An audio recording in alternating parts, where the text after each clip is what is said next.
but the Nazis were so recent. You know, we have grandfathers that are alive today that fought in World War II, and they can tell you, That's like, just hey, it. man, I fucking remember this shit. And then we have Jews like Ari Shafir's dad, who was in the concentration camps.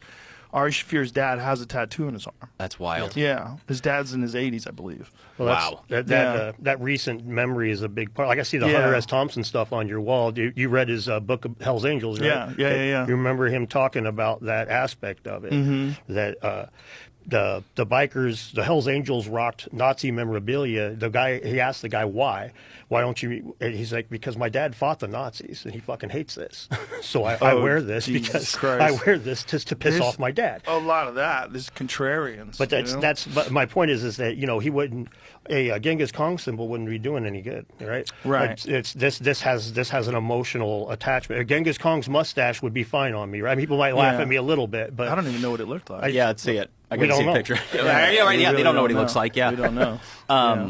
Yeah, it's But pretty wild. it's the Nazi thing, the fact that it's so horrific. It just like puts anyone who has anything to say that's coloring outside the lines. You get labeled a Holocaust denier, an anti-Semite. The worst labels that they can put on you. And a good example of that is that podcast. Oh God, I forget his name. But it was the Tucker Carlson controversy where he had this guy on his podcast and he was talking about what William Churchill's role in the Holocaust was, because they had put these embargoes on Germany and basically starving everybody to death.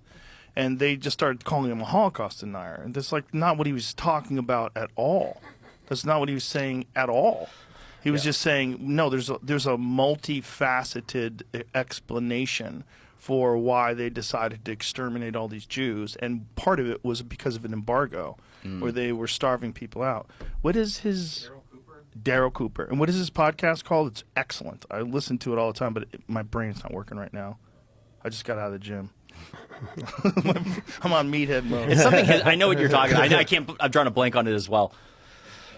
Martyrmade, that's right. Martyrmade. He's Martyrmade on Twitter and Instagram. And, to call that guy an anti-Semite or a Holocaust denier is so stupid. He's a brilliant guy, and his podcast is excellent. And he's really sensitive and well-balanced, and he gives a very comprehensive view of things. It's not in any way prejudiced.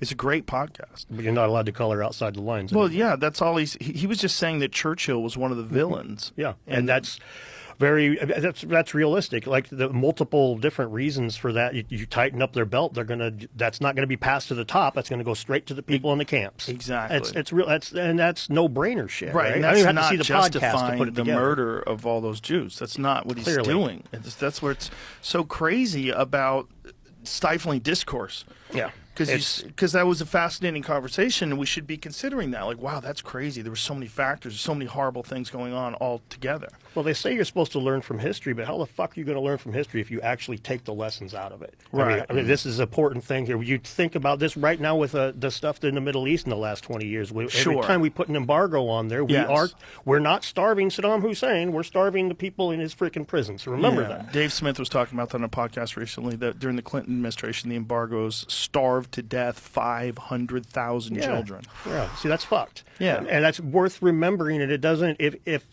having that conversation makes somebody call you a Holocaust denier, that person should be out of the conversation, in my opinion. Right. And like you were saying, academia is chock full of those kinds And of they should fucks be right shamed. now. They should be shamed by people who want to know the whole picture. It's the opposite of knowledge. Right. It's certainly not condoning holocausts. It's so stupid to not be looking at everything. The good news is that people are waking up to this. A lot of people think just like us, where they're objective enough to understand that, like, well, that's silly. Yes. And so they're putting themselves in a corner in this echo chamber where people just aren't listening to them anymore. Like, when it comes to, like, mainstream archaeology, we call it big archaeology, establishment archaeology, they're putting themselves into a corner where people, like, if I'm going to ask questions about the swastika and you're going to say I'm spreading dangerous Nazism, some people will buy into it, but I've noticed that most people are like, no, he's asking a question. Well, we have the internet now. We have shows like yours and mine where you can have conversations about things, and people get to see, oh, these people that are in control, they're all loons, and they're all telling us that you have to think this one way or you're the worst person on earth.